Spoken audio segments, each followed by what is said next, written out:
it's always a mix of organic with a little bit of paid and looking at it over a period of 3 to 6 months that builds your presence in the media the best way.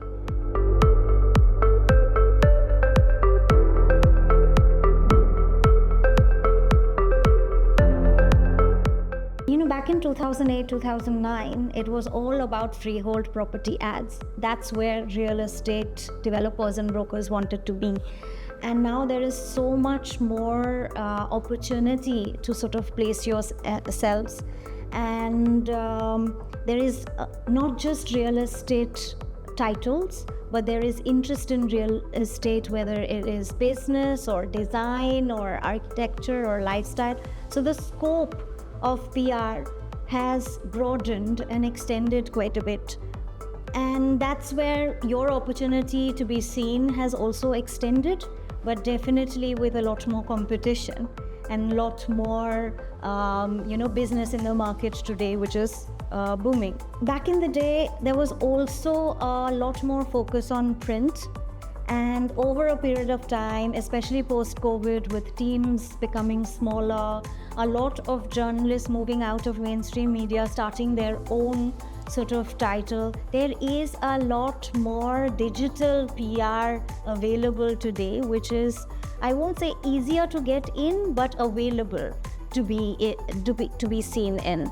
So basically what is happening is that along with the print media, which offers a lot of variety, there's a whole ton of digital media that is available for you to kind of be in, and this mix then becomes a large media landscape for us to position our clients in.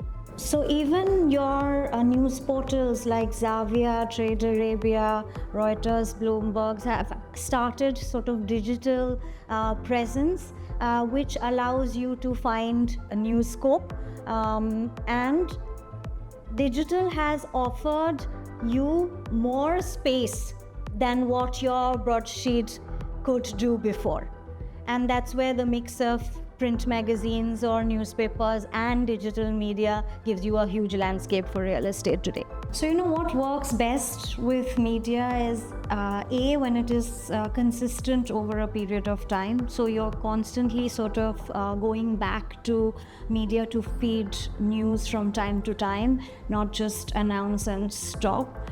And that's where you can sort of leverage your agency's media relations, which is cultivated over a period of time, and they can, kind of take your news at the right time, to the right person, to the right title. And what happens is over a period of time, you're building that organic presence for yourself in the media, and it gives you also the editorial opportunities that will be the best for you. And then you can choose to select and go the paid route for an advertorial, for a very specific special edition or a podcast or an interview or a special feature that you want to be seen in, that gives you the desired positioning and the presence. So it's always a mix of organic with a little bit of paid and looking at it over a period of 3 to 6 months that builds your presence in the media the best way.